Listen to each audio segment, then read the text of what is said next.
ज्ञानतिमिरन्धस्य ज्ञानाञ्जनशलाकया चक्षुरुन्मीलितं येन तस्मै श्रीगुरुवे नमः। श्रीचैतन्यमनोभीष्टं स्थापितं येन भूतले स्वयं रूपकदा मह्यं ददाति स्वपदान्तिकं। वन्देऽहं श्रीगुरो श्रीयुतापदकमलं श्रीगुरुन् वैष्णवांश्च श्रीरूपं साग्रजातं सहगणरघुनाथान्वितं तं सजीवं साद्वैतं सावधूतं परिजनसहितं कृष्णचैतन्यदेवं श्रीराधाकृष्णपादान् सहगणा ललिता श्रीविशाखान्वितांश्च। हे कृष्ण करुणा सिंधु दीनबंधु जगत्पते गोपेश गोपिकाकांत राधाकांत नमोस्तुते। तप्त कांचन गौरांगी राधे वृंदावनेश्वरी वृषभानुसुते देवी प्रणमामि हरिप्रिये। वाञ्छाकल्पतरुभ्यश्च कृपा सिन्धुभ्य एव च पतितानां पावनेभ्यो वैष्णवेभ्यो नमो नमः। नमो विष्णुपदाय कृष्णप्रेष्ठाय भूतले श्रीमते भक्तिवेदांत स्वामीति नामिने। नमस्ते सरस्वती देवे गौरवाणी प्रचारिणे निर्विशेष शून्यवादी समस्त देशतारिणे। जय श्री कृष्ण चैतन्य प्रभु नित्यानंद श्री अद्वैत गदाधर श्रीवासदि गौर भक्तवृंद। हरे कृष्णा कृष्णा कृष्णा हरे हरे, हरे राम राम राम हरे हरे। मुखं करोति वाचालं पंगुं लंघयते गिरिं यत्कृपातमहं वन्दे श्रीगुरुदीनतारिणं। न धनं न जनं न सुन्दरीं कवितां वा जगदीशकामये। मम जन्मनि जन्मनीश्वरे भवतात् भक्तिरहेतुकी त्वयि। तृणादपि सुनीचेन तरोरपि सहिष्णुना अमानिना मानदेन कीर्तनीया सदा हरि।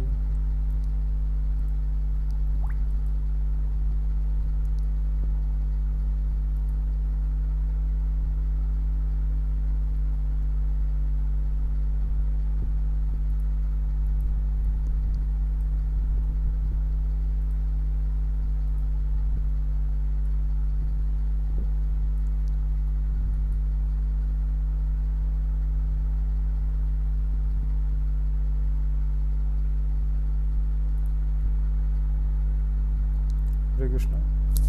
आज हम पढ़ेंगे चैप्टर 3 वर्स नंबर 17, अध्याय 3 श्लोक संख्या 17।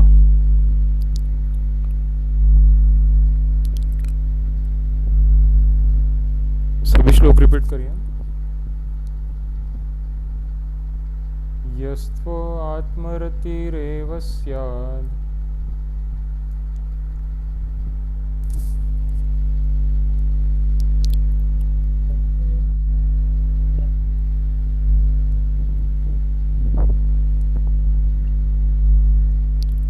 हरे कृष्णा। प्लीज श्लोक रिपीट करिए। यस्तु आत्मरतिरेव स्यात्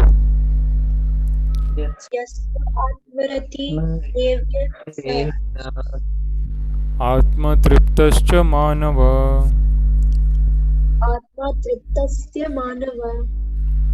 आत्मन्येव च सन्तुष्टः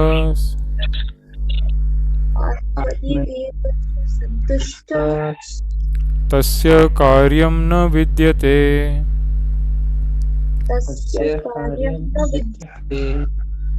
यस्त्व आत्मरतिरेव स्यात्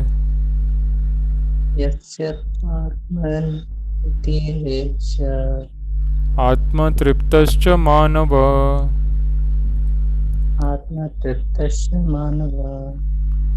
आत्मन्येव च सन्तुष्टः तस्य कार्यं न विद्यते।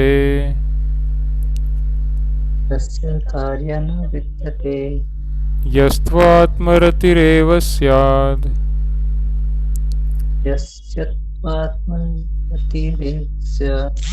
आत्मतृप्तश्च मानव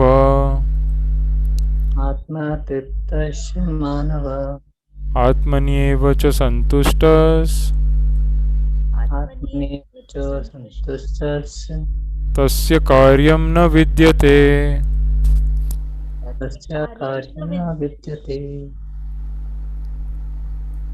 हरे कृष्णा। प्लीज भावार्थ और तात्पर्य पढ़िए। But for one who takes pleasure in the self, whose type is one of self-realization, and who is satisfied in the self only, fully fully stated. For him, there is no duty, purport. A person who is fully Krishna conscious and is fully satisfied by his acts in Krishna consciousness no longer has any duty to perform. Due to his being Krishna conscious, all empathy within his instantly cleaned. Any effect of many thousands of yagnas performance. By such clearing of Krishna consciousness, one becomes fully confident of his eternal position in relationship with the Supreme. His duty thus becomes self-illuminated by the grace of the Lord, and no longer therefore he no longer has any obligation, the Vedic injunctions. Such a Krishna consciousness person is no longer interested in material activities and no longer takes pleasure in material arrangements like wine, women, and similar infatuations. Hare Krishna, Krishna Krishna, Hare Hare, Hare Ram, Ram Ram, Hare Hare. जय श्रील प्रभुपाद. हरे कृष्णा प्रभु जी. जय श्रील प्रभुपाद. धन्यवाद. Please Hindi में पढ़िए.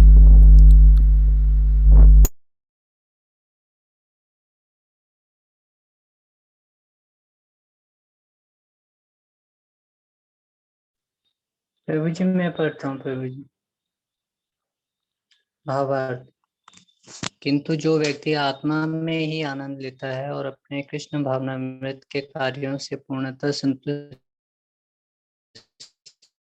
रहता है, उसके लिए कुछ करनी. जो व्यक्ति कृष्ण भावना भावित है और अपनी कृष्ण भावना पूर्णतः संतुष्ट रहता है, उसे कुछ भी नियत कर्म नहीं करना होता. कृष्ण भावना भावित होने के कारण उसके हृदय का सारा मैल तुरंत धुल जाता है, जो हजारों यज्ञों को संपन्न करने पर ये संभव हो पाता है. इस प्रकार चेतना के शुद्ध होने से मनुष्य परमेश्वर के साथ अपने संबंध के प्रति पूर्णतः आश्वस्त हो जाता है. भगवत कृपा से उसका कार्य स्वयं प्रकाशित हो जाता है, अतः वैदिक आदेशों के प्रति उसका कर्तव्य निशेष हो जाता है. ऐसा कृष्ण भावना भावित व्यक्ति कभी भी भौतिक कार्यों में रुचि नहीं लेता और न ही उसे सुरा सुंदरी तथा अन्य प्रलोभन में कोई आनंद मिलता है. हरे कृष्ण कृष्ण कृष्ण हरे हरे, हरे राम राम राम हरे हरे. जय श्रील प्रभुपाद. हरे कृष्ण प्रभु जी. हरे कृष्ण. किंतु जो व्यक्ति आत्मा में ही आनंद लेता है और अपने कृष्ण भावामृत के कार्यों से पूर्णतया संतुष्ट रहता है, उसके लिए कुछ करणीय कर्तव्य नहीं रहता. तो ये इस अवस्था को पहुंचने में कभी कभी बहुत समय लग जाता है, और कभी कभी गुरु कृपा से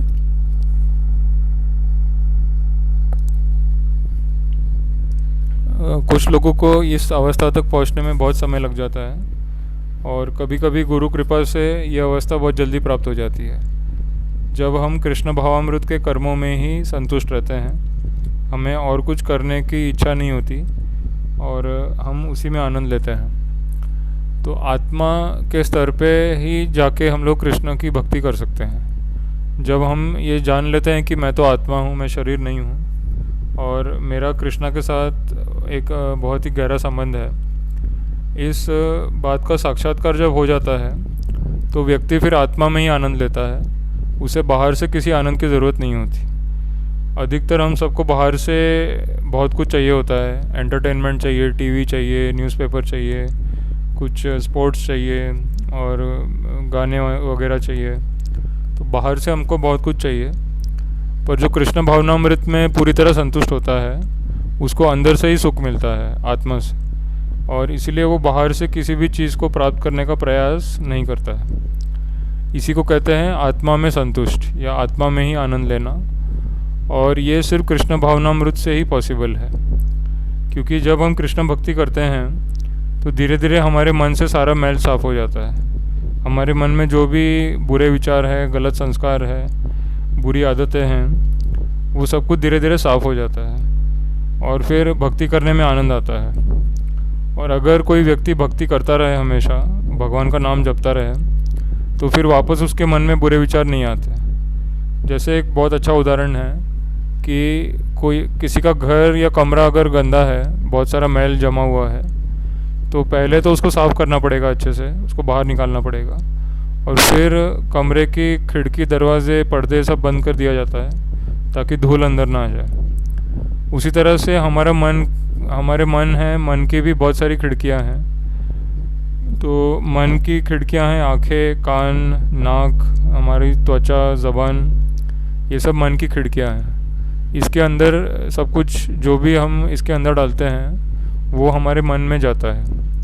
हम जो देखते हैं, हम जो सुनते हैं, हम जो खाते हैं, हम जो टच करते हैं, उससे मन के अंदर एक संस्कार पैदा होता है, एक इम्प्रेशन पैदा होता है। इम्प्रेशन को संस्कृत में संस्कार कहते हैं। तो हम जो कुछ देखते हैं, जो कुछ बोलते हैं, जो कुछ सुनते हैं और जो कुछ स्मेल करते हैं, जो कुछ टच करते हैं, हमारी जो सेंसेस है बॉडी के अंदर, इंद्रियां हैं, इन सेंसेस से हम जो भी चीज़ें महसूस करते हैं वो सब कुछ हमारे अंदर जाता है और उससे संस्कार बनते हैं, उससे हैबिट बनती है। तो जो कृष्ण भावना भावित व्यक्ति होता है वो सिर्फ कृष्णा को देखता है, कृष्णा के बारे में सुनता है, कीर्तन सुनता है, कृष्णा का प्रवचन सुनता है गुरु के माध्यम से, और नाक से वो अगरबत्ती और भगवान के फूल स्मेल करता है, और ज़बान से भगवान के बारे में बोलता है और सिर्फ भगवान का ही प्रसाद खाता है।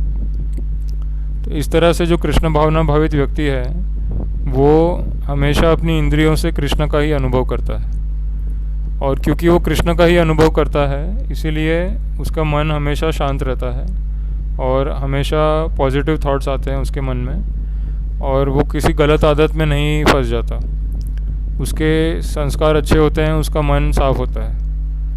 तो और क्योंकि वो सिर्फ भगवान के बारे में ही सब कुछ देखता, सुनता, बोलता है, तो इसीलिए फिर से उसके मन में कभी कोई गलत विचार आता भी नहीं है। अगर पुराने संस्कारों की वजह से उसके मन में कुछ गलत विचार आ रहे हैं तो वो भक्ति करने से साफ़ हो जाते हैं। भगवान का नाम लेने से, गुरु के आदेश फॉलो करने से हमारे मन में जो गंदी चीज़ें हैं वो धीरे धीरे साफ़ हो जाती है। और अगर हम भक्ति कंटिन्यू करते हैं और भक्ति में ही आनंद लेते हैं तो फिर हमारे मन में वापस से कोई गलत विचार नहीं आएंगे और हम भक्ति करते रहेंगे, हमेशा हमें भक्ति में आनंद आता रहेगा। तो ऐसे व्यक्ति को फिर मटेरियल वर्ल्ड में, सांसारिक चीज़ों में कोई इंटरेस्ट नहीं रहता। वो हमेशा भक्ति करता रहता है और भगवान का नाम जपता रहता है और उसी में उसको आनंद आता है। और एक दिन वो ये पूरे शारीरिक, ये जो शरीर है हमारा, ये जो बॉडी है हमारी, ये बॉडी एक पिंजरे की तरह है, एक प्रिजन की तरह है। तो हमारी जो बॉडी है इसमें हम बंद है, आत्मा बंद है इसके अंदर, उसको फ्रीडम नहीं है। पर अगर हमको फ्रीडम चाहिए एक्चुअल में तो हमें भगवान का नाम जपना चाहिए, भगवान के बारे में सुनना चाहिए, भगवान को देखना चाहिए, भगवान का प्रसाद खाना चाहिए और भगवान के बारे में बोलना चाहिए। तो ये सब करने से हमारी आत्मा धीरे धीरे फ्री हो जाएगी इस शरीर से। शरीर का जो बंधन है उससे हम फ्री हो जाएंगे और हम कृष्णा के पास वापस जाएंगे। तो ये पॉइंट बहुत इम्पोर्टेंट है कि कृष्ण भावना भावित व्यक्ति कभी भी भौतिक कार्यों में रुचि नहीं रहता, क्योंकि उसको भक्ति में ही आनंद आता है, उसको आध्यात्मिक सेवा में आनंद आता है। तो इसीलिए संसार की किसी वस्तु में उसको इंटरेस्ट नहीं बचता और वो इस शरीर के पिंजरे से मुक्त हो जाता है। जैसे एक पंछी होता है, पंछी एक पिंजरे में बंद है पर उस पिंजरे में वो खुश नहीं है, क्योंकि उसकी असली जगह आसमान में है, स्काई में है। अगर कोई इस पिंजरे को खोल देता है, उसको फ्री कर देता है, तो फिर बर्ड, जो पंछी है, बहुत खुश हो जाता है क्योंकि उसकी असली जगह पे वो जा सकता है। उसी तरह से हम इस पिंजरे के अंदर बंद है, शरीर के अंदर हम आत्मा है और इस शरीर के अंदर बंद है। तो जब हम भक्ति करते हैं, नाम लेते हैं भगवान का, कीर्तन करते हैं, सेवा करते हैं भगवान के लिए, तो फिर धीरे धीरे हम इस बॉडी से फ्री हो जाते हैं। फिर हमको डर नहीं लगता, हमको मृत्यु से भी डर नहीं लगता और दुनिया में किसी चीज़ की चिंता नहीं रहती। हम फ्री हो जाते हैं हर तरह से। यही असली फ्रीडम है। असली फ्रीडम मतलब इस शरीर के बंधनों से मुक्त हो जाना, जन्म मृत्यु के बंधनों से मुक्त हो जाना। तो यही सबसे बड़ा रहस्य है गीता का। गीता हमें इस शरीर के पिंजरे से मुक्त कर सकती है और हमें आज़ादी दे सकती है हमेशा के लिए। हमें फिर से इस शरीर में नहीं आना पड़ेगा, हम स्पिरिचुअल स्काई के अंदर हम आराम से जा सकते हैं अगर हम गीता को फॉलो करते हैं तो। और भगवान का नाम और प्रभुपाद जी के इंस्ट्रक्शंस, इसको अगर हम परफेक्टली फॉलो करते हैं तो फिर हम इस पिंजरे से मुक्त हो सकते हैं और हमें असली आनंद आ सकता है। तो इसमें लास्ट पॉइंट सबसे इम्पोर्टेंट है कि जो कृष्ण भावना भावित भक्त होता है वो उसको किसी चीज़ का प्रलोभन नहीं दे सकते, आप उसको लालच नहीं दे सकते, क्योंकि वो इन सब चीज़ों से मुक्त होता है। उसको सिर्फ भगवान में डिज़ायर, मतलब भगवान में उसका मन लगता है, उसको मटेरियल चीज़ों में कोई मन नहीं लगता, और वो केवल भगवान की बातें करता है और भगवान की सेवा करता है और गुरु को फॉलो करता है। तो ये लास्ट पॉइंट बहुत इम्पोर्टेंट, हमको भी इस लेवल तक पहुंचना है कि हमको कोई प्रलोभन ना दे सके, लालच ना दे सके, और हम हमेशा भगवान की सेवा में, भक्ति में लगे रहें। तो यहाँ पे कोई क्वेश्चन या डाउट है तो पूछ सकते हैं।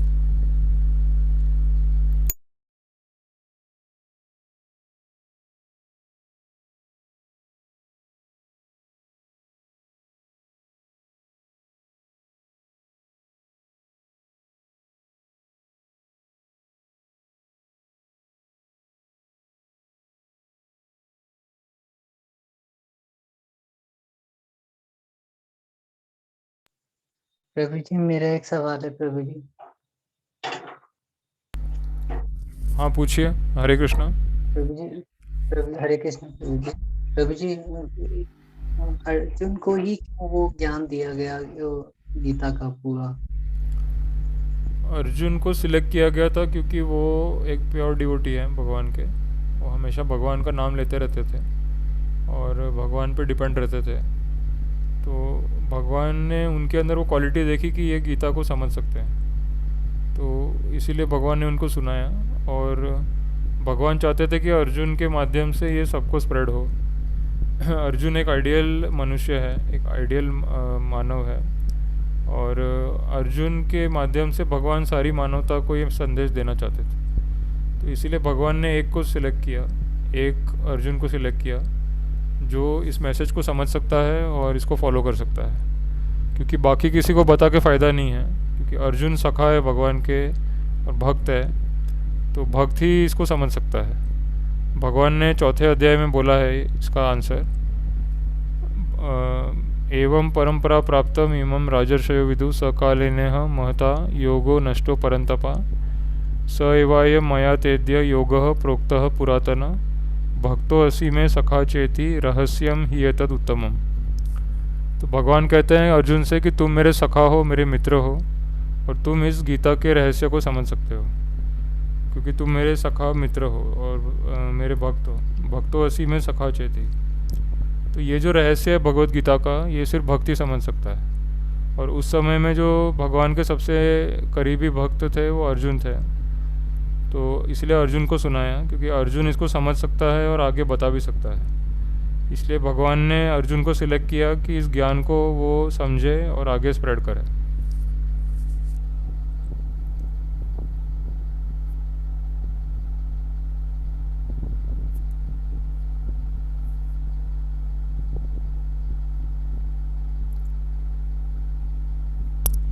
जी प्रभु जी। हरे कृष्णा प्रभु जी। हरे कृष्णा। हाँ जी, कोई क्या क्वेश्चन है आपका? प्रभु जी मेरा ये क्वेश्चन है कि कर्म करने का कंट्रोल इंसान के हाथ में होता है कि भगवान के हाथ में? कर्म करने का कंट्रोल हमारे हाथ में होता है। भगवान ने गीता में बोला है कर्मण्य एवाधिकारस्ते माँ फलेषु कदाचन। तो कर्म करने का कंट्रोल हमारे हाथ में होता है, फल का कंट्रोल भगवान के हाथ में होता है।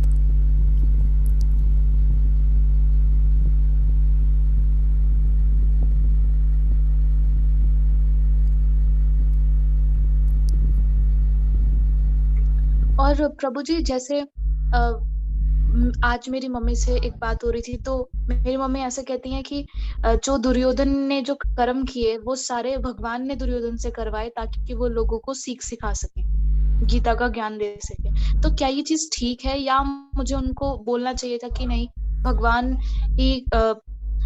ने ये कर्म नहीं करवाया, हमने ये कर्म किए हैं? भगवान ने गीता में एक श्लोक बोला है, नैव तस्य कृतेनार्थो न कृतेन कश्चन। मतलब भगवान कहते हैं कि वो कर्म का कारण नहीं है, कर्म का कारण हमारा अज्ञान है। तो हम अज्ञान में आके हम गलत कर्म करते हैं, और जब हम भगवान को भूल जाते हैं तो हम गलत कर्म करते हैं, या अहंकार में जब आ जाते हैं तब हम गलत कर्म करते हैं। तो भगवान हमसे कर्म नहीं करवाते हैं, भगवान तो हमें कर्मों से मुक्त करते हैं। पर हम जब भगवान के से सेपरेट रहना चाहते हैं और हम अपनी बुद्धि से या अपने घमंड से कुछ काम करते हैं, तो फिर वो कर्म के अंदर आ जाता है, फिर उसका हमें परिणाम भुगतना पड़ता है। जैसे दुर्योधन को भुगतना पड़ा। तो कर्म भगवान नहीं करवाते हमसे, और भगवान हमसे कर्म तब कराते हैं जब हम उनको सरेंडर करते हैं। तो जब तक हम उनको सरेंडर नहीं करते तब तक वो हमारे कर्मों का चार्ज नहीं लेते वो, और हमसे कुछ करवाते नहीं हैं। जैसे जब तक आप किसी इंस्टीट्यूट में या किसी ग्रुप में जुड़ नहीं जाते तब तक वो ग्रुप या वो इंस्टीट्यूट आपसे कुछ करवा नहीं सकता। जैसे ही आप एडमिशन लेते हो, वहाँ पे जाते हो, उनका इंस्ट्रक्शन सुनते हो, फिर आप उनका इंस्ट्रक्शन फॉलो करते हो और वो आपसे बहुत कुछ करवाते हैं। उसके लिए पहले आपको एडमिशन लेना पड़ता है, वहाँ जुड़ना पड़ता है आप। तो पहले आपको भगवान से जुड़ना पड़ेगा, तब आप भगवान ऐसा बोल सकते हो कि भगवान ने करवाया मुझसे। आपको पहले एक्सेप्ट करना पड़ेगा कि ठीक है, मैं जैसा भगवान बोलेंगे वैसा मैं करूँगा। जैसे गीता में कृष्णा को अर्जुन ने क्या बोला, अर्जुन ने कहा करिष्ये वचनम तव, हे कृष्ण मैं आपके अनुसार, आपके इंस्ट्रक्शन के अनुसार कर्म करने को रेडी हूँ। फिर भगवान इंस्ट्रक्शन देते हैं और फिर हम वो कर्म करते हैं। तो जब तक हम सरेंडर नहीं करते भगवान को, तब तक भगवान हमसे कुछ नहीं करवाते। तब तक हम अपने ही दिमाग से कर्म करते हैं और फिर उसका अच्छा बुरा रिजल्ट आता है। जब हम सरेंडर करते हैं भगवान को और फिर भगवान हमें एक्सेप्ट कर लेते हैं गुरु के माध्यम से, तो मतलब भगवान को सरेंडर करना मतलब गुरु को सरेंडर करना। गुरु को सरेंडर करते हैं तो गुरु फिर हमको एक्सेप्ट करते हैं, फिर वो हमें इंस्ट्रक्शन देते हैं और फिर हम उनके अनुसार इंस्ट्रक्शन फॉलो करते हैं। जैसे अभी हमने श्रीला प्रभुपाद जी को सरेंडर किया है, तो श्रीला प्रभुपाद जी ने बहुत सारे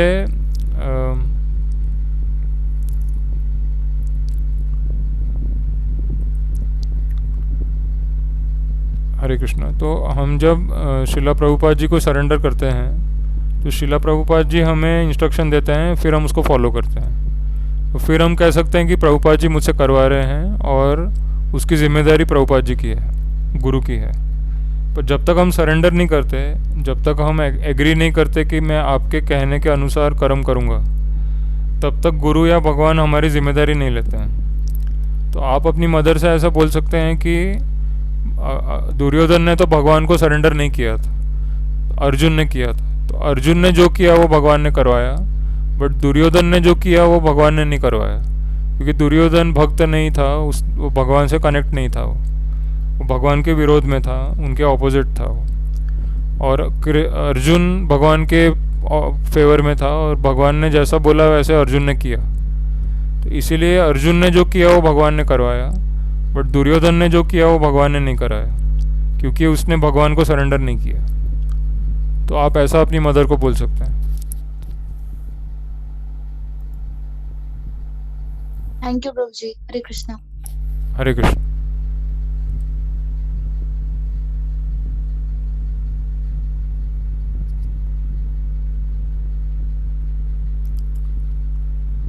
और कोई क्वेश्चन किसी को? हरे कृष्णा प्रभु जी। हरे प्रभु जी मैंने थोड़ा लेट ज्वाइन किया प्रभु जी, थोड़ा हल्का सा आप मुझे मतलब समरी बता दीजिए थोड़ी सी। हाँ, ये हम लोग चैप्टर 3 का वर्स नंबर 17 पढ़ा हमने, कि जो व्यक्ति अपनी आत्मा में ही संतुष्ट रहता है, भक्ति करने में संतुष्ट रहता है, तो उसको संसार से और किसी सांसारिक कर्म से कोई लेना देना नहीं रहता। वो अपनी भक्ति में ही खुश रहता है और वो संतुष्ट रहता है, शांत रहता है, उसकी कोई डिज़ायर्स नहीं रहते हैं। और कृष्ण भक्ति करने से उसका माइंड और बुद्धि बहुत स्ट्रांग हो जाता है। तो उसको अगर आप लालच भी दोगे किसी चीज़ का तो वो लालच में नहीं आता है, वो अपनी भक्ति करता रहता है। अगर आप उसको जाके बोलोगे कि आप भक्ति करना छोड़ दो, मैं आपको 10 करोड़ रुपए दे दूँगा, तो कहेगा 10 करोड़ नहीं चाहिए मुझे, 10 करोड़ की कोई वैल्यू नहीं है। मुझे तो भक्ति करनी है और भक्ति मैं कभी नहीं छोड़ूंगा, तो ऐसा व्यक्ति कभी भी लालच में नहीं आता। उसको कितना भी लालच दे दो आप, वो हमेशा अपनी भक्ति में पक्का रहता है, क्योंकि उसको भक्ति में ही आनंद आता है। उसको पैसे से या प्रॉपर्टी से या शारीरिक जो आनंद होते हैं उससे उसको कोई लेना देना नहीं रहता। वो अपनी आत्मा में ही, भक्ति में ही संतुष्ट रहता है और उसको दुनिया की किसी चीज़ की इच्छा नहीं रहती। तो ये समरी है शॉर्ट में।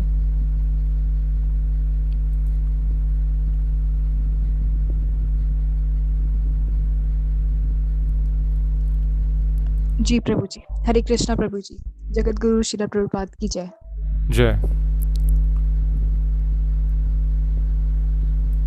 ठीक है, तो हम अगला श्लोक पढ़ेंगे 3.18।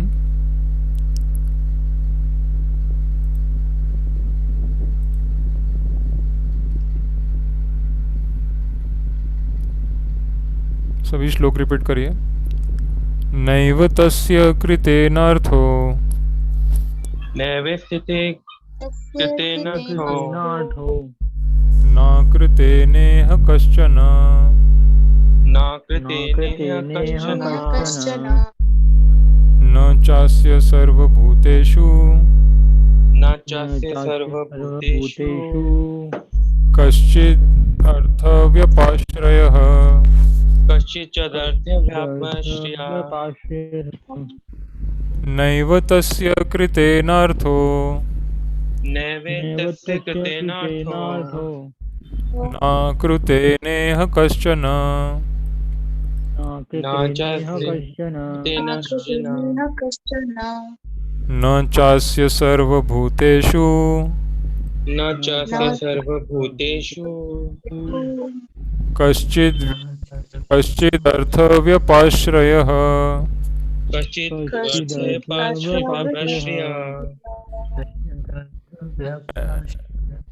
नैव तस्य कृतेनार्थो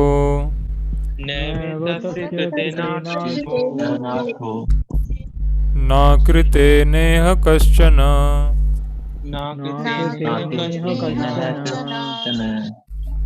न चास्य सर्वभूतेषु न चास्य सर्वभूतेषु कश्चिदर्थव्यपाश्रयः।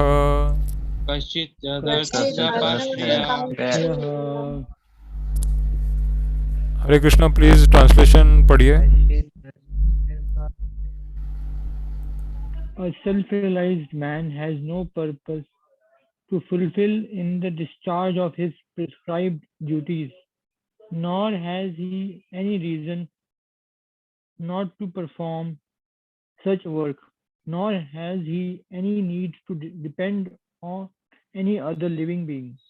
Purport: a self-realized man is no longer obliged to perform any prescribed duty, saved and expect activities in Krishna consciousness. Krishna consciousness is not inactivity either, as will be explained in the following verses. A Krishna conscious man does not take shelter of any person, man, or demigod. Whatever he does in Krishna consciousness is sufficient in the discharge of his obligation. Hare Krishna, Krishna Krishna, Hare Hare, Hare Ram, Ram Ram, Hare Hare. Jai Shri Prabhupada, Hare Krishna Prabhuji. जय श्रील प्रभुपाद। हरे Krishna. Please Hindi में पढ़िए। प्रभु जी मैं पढ़ूं?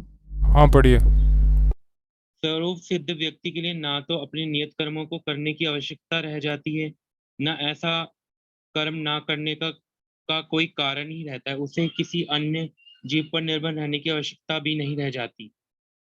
तात्पर्य: स्वरूप सिद्ध व्यक्ति को कृष्ण भावना भावित कर्म के अतिरिक्त कुछ भी करना नहीं होता, किंतु यह कृष्ण भावनामृत निष्क्रियता भी नहीं है, जैसा कि अगले श्लोकों में बताया जाएगा। कृष्ण भावना भावित व्यक्ति किसी की शरण ग्रहण नहीं करता, चाहे वह मनुष्य हो या देवता। कृष्ण भावनामृत में वह जो भी करता है वही उसके कर्तव्य संपादन के लिए पर्याप्त है। जगत गुरु श्रील प्रभुपाद की जय। हरे कृष्णा कृष्णा कृष्णा हरे हरे, हरे राम राम राम हरे हरे। हरे कृष्णा महामंत्र की जय। धन्यवाद प्रभु जी। हरे कृष्ण, जय श्री प्रभुपाद, धन्यवाद।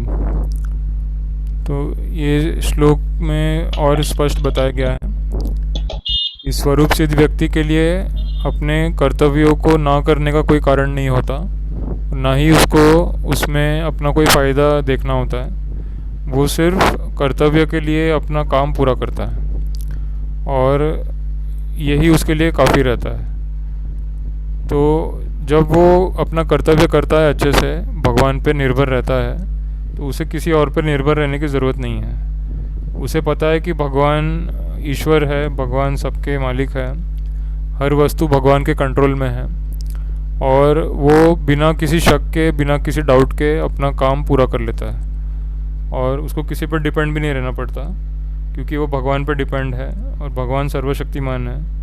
तो इसीलिए अर्जुन अकेला ही काफ़ी था। भगवान ने अर्जुन को बताया सब कुछ और अर्जुन अकेला ही काफ़ी था सारा काम पूरा करने में, और भगवान की कृपा से उसने युद्ध पूरा भी कर लिया और विजय भी हो गया। तो भगवान के साथ जो संबंध बना के रखता है अच्छे से और उनका नाम लेता रहता है, हमेशा उनका स्मरण करता है, उनको भोग लगा कर ही खाता है और भगवान की सेवा करता रहता है, तो ऐसे व्यक्ति को भगवान हमेशा गाइडेंस देते रहते हैं और वो व्यक्ति को बुद्धि भी देते हैं कि कैसे वो वापस भगवान तक जाएगा। माया में फंसे बिना कैसे भगवान के पास वापस चला जाएगा, तो ये बुद्धि भगवान उसको देते हैं। तो ये बुद्धि वैसे तो काफ़ी मुश्किल होती है, इस माया जाल से बाहर निकल के वापस कृष्णा के पास जाना इतना आसान नहीं है, पर जो भक्त होता है उसके लिए आसान हो जाता है, भगवान उसके लिए इजी बना देते हैं। तो ऐसा कहते हैं श्रीमद् भागवतम में कि जो हमेशा भगवान के चरणों पे ध्यान लगाते हैं उनके लिए ये जो पूरा ब्रह्मांड है, ये गाय के पैर के निशान होते हैं, उसमें जो पानी होता है छोटा सा, वो ये पूरा ब्रह्मांड उसके समान हो जाता है। तो वो आराम से इस ब्रह्मांड को पार करके भगवान तक जा सकता है, जो कि बाकी सबके लिए बहुत मुश्किल है, क्योंकि उनको भगवान के बारे में जानकारी नहीं है, भगवान का नाम नहीं लेते हैं वो, और उनको आध्यात्मिक जगत का, आध्यात्मिक दुनिया की कोई जानकारी नहीं है। इसलिए वो इसी संसार में फंसे रहते हैं और बार बार जन्म मृत्यु होता रहता है, उनको कष्ट उठाने पड़ते हैं बहुत सारे, क्योंकि वो भगवान की उपेक्षा करते हैं, भगवान के नाम की उपेक्षा करते हैं और भगवान के नाम की महिमा समझ नहीं पाते।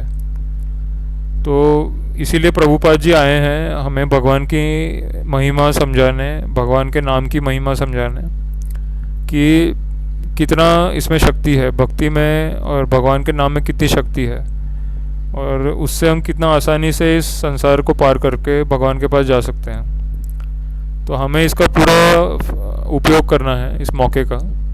प्रभुपाद जी हमें एक अच्छा मौका दे रहे हैं इसको समझने का, गीता के माध्यम से, भागवत के माध्यम से और भगवान का नाम जो है नाम जपने के माध्यम से।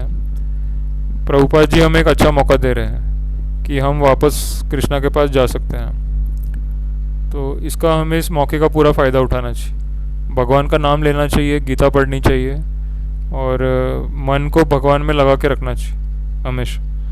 तो फिर हम आसानी से इस संसार को क्रॉस करके जा सकते हैं भगवान के पास। भक्तों के लिए मुश्किल नहीं होता है, भगवान उनके लिए आसान बना देते हैं। जो भक्त नहीं है उसके लिए बहुत मुश्किल होता है। भगवान गीता में बोलते हैं दैवी हेषा गुणमयी मम माया दुरत्यया मामेव ये प्रपद्यन्ते माया मेताम तरंती थे। भगवान कहते हैं कि ये जो मेरी दैवी माया है, इस दैवी माया को पार करना बहुत मुश्किल है, पर जो मेरी शरण में आ जाते हैं, जो मेरे भक्त बन जाते हैं, मामेव ये प्रपद्यन्ते माया मेताम तरंती थे। तो ऐसे जो भक्त है उनके लिए इतना मुश्किल नहीं होता है, वो आसानी से इस ब्रह्मांड को, इस संसार को क्रॉस करके भगवान तक जा सकते हैं, उनके लिए बहुत इजी हो जाता है। तो ये हमें करना चाहिए। यहाँ पे कोई क्वेश्चन या डाउट है तो पूछ सकते हैं।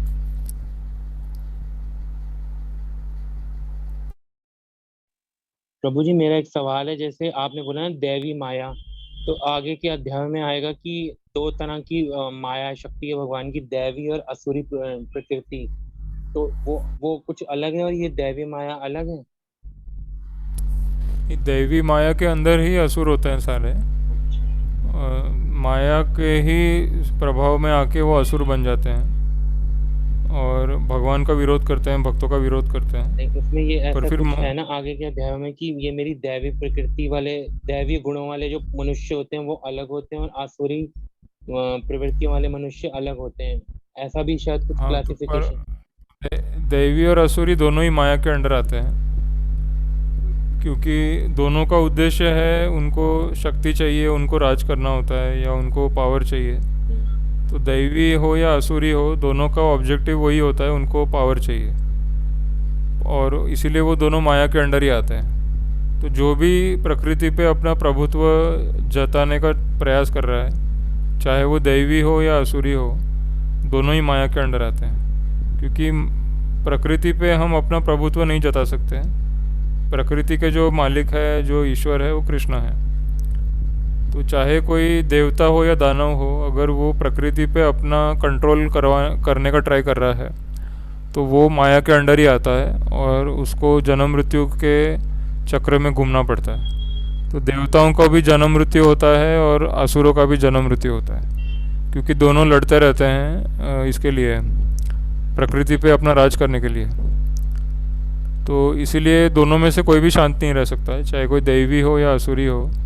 अगर उद्देश्य ये है कि मुझे मालिक बनना है या प्रकृति पे अपना कंट्रोल करना है, तो चाहे वो धार्मिक हो या अधार्मिक हो, दोनों माया के अंडर आते हैं और दोनों का नाश हो जाता है। तो भक्त का मतलब है कि भक्त को पता है कि प्रकृति भगवान के अंडर है, भगवान इसकी रचना करते हैं, भगवान इसको चलाते हैं, और इसीलिए भक्त कभी भी मालिक बनने का ट्राई नहीं करता, कभी भी प्रकृति पे अपना कंट्रोल करने का ट्राई नहीं करता, वो बस भगवान पे डिपेंड रहता है। इसीलिए भक्त का नाश नहीं होता कभी भी, भक्त को भगवान प्रोटेक्ट करते हैं। पर देवताओं की भी मृत्यु होती है और दानवों की भी मृत्यु होती है, क्योंकि दोनों का उद्देश्य है कि उनको प्रकृति पे राज करना है, प्रकृति पे अपना कंट्रोल करना है। तो इसीलिए उन दोनों का नाश हो जाता है और केवल भक्त ही बच पाता है, क्योंकि भक्त को पता है कि भगवान मालिक है, भगवान हर लोक के मालिक है। भोक्ताराम यज्ञ तपसाम सर्वलोक महेश्वरम सूरदम सर्वभूतानाम ज्ञात्वा माम शांति मृच्छति। तो भक्तों को पता है कि पूरी सृष्टि का मालिक, पूरी सृष्टि का ईश्वर, पूरी सृष्टि को चलाने वाला वो भगवान कृष्ण है, और इसीलिए भक्त हमेशा उनकी शरण में रहता है, उनका नाम जपता रहता है और प्रकृति पे अपना कंट्रोल करने का ट्राई नहीं करता। इसीलिए भगवान के लिए भक्त बहुत प्रिय होते हैं, क्योंकि वो हमेशा शांत रहते हैं, उनके अंदर कोई इच्छाएं नहीं होती सांसारिक, और वो हमेशा भगवान की सेवा करने का ट्राई करते रहते हैं, चाहे उनको कहीं पे भी रहना पड़े, पर वो बस भगवान की सेवा में रहते हैं। और इसीलिए भगवान को भक्त बहुत प्रिय होते हैं और भगवान स्पेशल उनका प्रोटेक्शन करते हैं, क्योंकि भक्तों के मन में कोई डर भी नहीं होता। उन्हें पता होता है भगवान मेरी रक्षा करेंगे, वो मेरे पास जो नहीं है वो मुझको दे देंगे, और मेरे पास जो है उसकी रक्षा करेंगे, और मेरे प्राण की भी रक्षा करेंगे, मुझे किसी भी अटैक से बचाएंगे। तो ऐसा विश्वास हर भक्त को होता है भगवान में, और इसीलिए भगवान उनकी रक्षा अच्छे से करते हैं और उनका पालन पोषण भी अच्छे से करते हैं। तो इसीलिए भक्त बनना है हमें, ना देवता बनना है ना राक्षस बनना है, हमको भगवान का भक्त बनना है। तो गीता के एंड में भगवान ने बोला है, मन मना भव मत भक्तो, मेरे भक्त बनो। भगवान ने ऐसा नहीं बोला कि देवता बनो या राक्षस बनो, भगवान ने बोला मेरे भक्त बनो, क्योंकि ना देवता समझ सकते हैं भगवान को, ना राक्षस। अर्जुन ने भी बोला गीता में, अर्जुन कहते हैं नहीं ते भगवान व्यक्तिम विदुर देवा न दानवा। हे कृष्ण, आपको ना देवता जान सकते हैं ना दानव जान सकते हैं, तो भगवान को सिर्फ भक्त जान सकता है। ये भगवान ने खुद बोला है गीता में। भगवान कहते हैं भक्त्या माम अभिजानाति यावान यश्चास्मि तत्वतः ततो माम तत्वतो ज्ञात्वा विशते तद अनंतरम। तो भगवान कहते हैं कि केवल एक भक्ति मुझको समझ सकता है। भक्त्या माम अभिजानाति यावान यश्चास्मि तत्वतः। तो जैसे भगवान है वैसा तत्व से जानने के लिए भक्त बनना पड़ता है। तो भक्त ही समझा सकता है कि भगवान कैसे हैं। इसलिए प्रभुपाद जी ही बता सकते हैं हमको कि भगवान कैसे हैं, और हमें इसलिए प्रभुपाद जी को फॉलो करना है। अगर हम भक्त को फॉलो करते हैं तो फिर भगवान के बारे में सब कुछ पता चलता है, और फिर हम गलतियाँ नहीं करते, फिर हम भगवान तक पहुंच जाते हैं। तो यही रहस्य, यही सीक्रेट। प्रभु जी, जैसे अगर हम किसी के मुंह से अगर खाली एक बार भी कृष्ण मतलब बुलवा देते हैं तो उसका उद्धार हो जाता है क्या? हाँ, मतलब शुरुआत हो जाती है।